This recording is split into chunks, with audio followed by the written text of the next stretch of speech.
पाठकों, यह वीडियो कक्षा 7 के लिए है।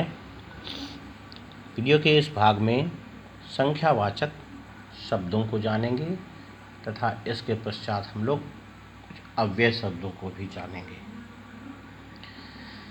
संख्यावाचक शब्दों में 1 से 4 तक के जो शब्द होते हैं वह तीनों लिंगों में आते हैं। जैसे पुल्लिंग के साथ में अगर प्रयोग करें तो उसमें विसर्ग की मात्रा लगती है, स्त्रीलिंग के साथ में प्रयोग करें तो उसमें आ की मात्रा लगती है, और अगर नपुंसक लिंग के साथ में प्रयोग करें तो उसमें अम की मात्रा लगती है। तो क्रमशः हो जाएगा एकः, यहाँ लिखा भी है एकः, एका, एकम, द्वौ, द्वय, द्वय, त्रयः, तिस्रः, त्रीणि, चत्वारः, चत्स्रः, चत्वारि। इसके पश्चात जो शब्द होते हैं वह 5 से लेकर के 50 तक में आपके पाठ्यक्रम में दिया हुआ है। 1 से 50 तक, 5 से 50 तक वह तीनों लिंगों में समान होते हैं। उच्चारण में ध्यान देंगे। एकः, द्वौ, त्रयः, चत्वारः, पंच, षट्, सप्त, अष्ट, नव, 10, एकादश, द्वादश, त्रयोदश, चतुर्दश, पंचदश, षोडश, सप्तदश, अष्टादश, नवदश, विंशतिः, एकविंशतिः, द्वाविंशतिः, त्रयोविंशतिः, चतुर्विंशतिः, पंचविंशतिः, षड्विंशतिः, सप्तविंशतिः, अष्टाविंशतिः, नवविंशतिः, 63, एकत्रिंशत्, द्वात्रिंशत्, त्रैत्रिंशत्, चतुस्त्रिंशत्, त्रयस्त्रिंशत्, चतुस्त्रिंशत्, पंचत्रिंशत्, षट्त्रिंशत्, सप्तत्रिंशत्, अष्टात्रिंशत्, नवत्रिंशत्, चत्वारिंशत्, एकचत्वारिंशत्, द्विचत्वारिंशत्, त्रिचत्वारिंशत्, चतुश्चत्वारिंशत्, पंचचत्वारिंशत्, षट्चत्वारिंशत्, सप्तचत्वारिंशत्, अष्टाचत्वारिंशत्, नवचत्वारिंशत्, 50। इसमें 1 से 20 तक अगर याद कर लेंगे, ध्यान देंगे। एकः, द्वौ, त्रयः, चत्वारः, पंच, षट्, सप्त, अष्ट, नव, 10, एकादश, द्वादश, त्रयोदश, चतुर्दश, पंचदश, षोडश, सप्तदश, अष्टादश, नवदश, विंशति के बाद में याद करना आसान है। फिर से एक बार सुन लें। एकविंशतिः, द्वाविंशतिः, त्रयोविंशतिः, चतुर्विंशतिः, पंचविंशतिः, षड्विंशतिः, सप्तविंशतिः, अष्टाविंशतिः, नवविंशतिः, 63, एकत्रिंशत्, द्वात्रिंशत्,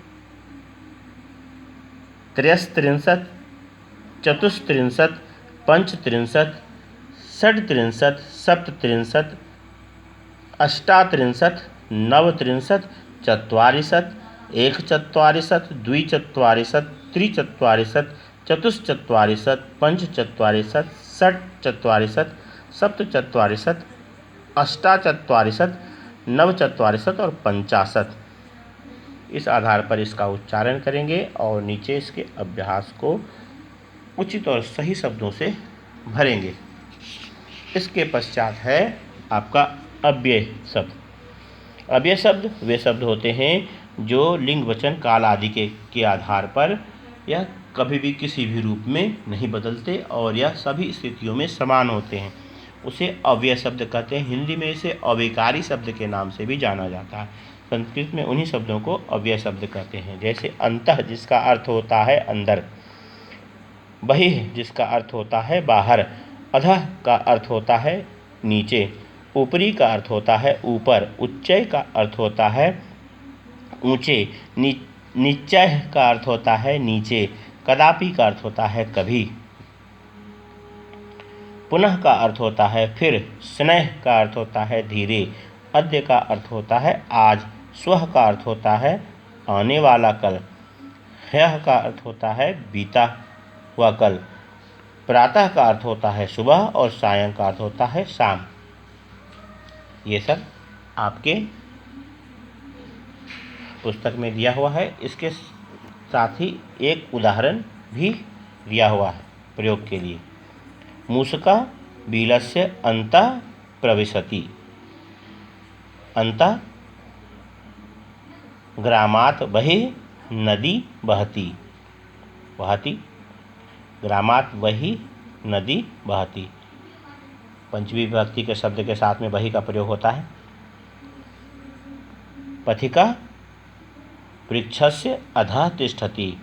वृक्षस्य उपरि कोकिलः तिष्ठति। मेघाः उच्चैः गर्जन्ति। फलानि वृक्षात् नीचैः पतन्ति। सज्जनः कदापि असत्यं न वदति।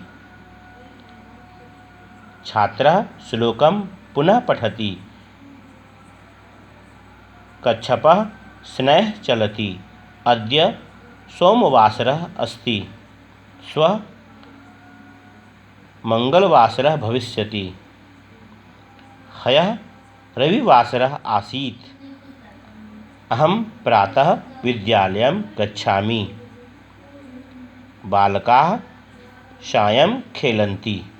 इस प्रकार से उच्चारण कर सकते हैं। इन शब्दों का प्रयोग आप अर्थ को जानेंगे, अर्थ के आधार पर इसका प्रयोग आप उचित रूप में करेंगे। ऐसे जगह में करेंगे ताकि उसका सटीक और सही अर्थ निकले, यह नहीं जहाँ कहीं भी लिख दिया तो वह नहीं। अंतः का अर्थ उस अनुसार से अंदर होना चाहिए, तब उसका प्रयोग। जैसे यहाँ पर है बिल के अंदर है तो अंतः का प्रयोग है। इसी प्रकार से अभ्यास के लिए भी यहाँ मंजूषा में शब्द दिए हैं, इसे उचित रूप में डालकर इसमें भरेंगे। धन्यवाद।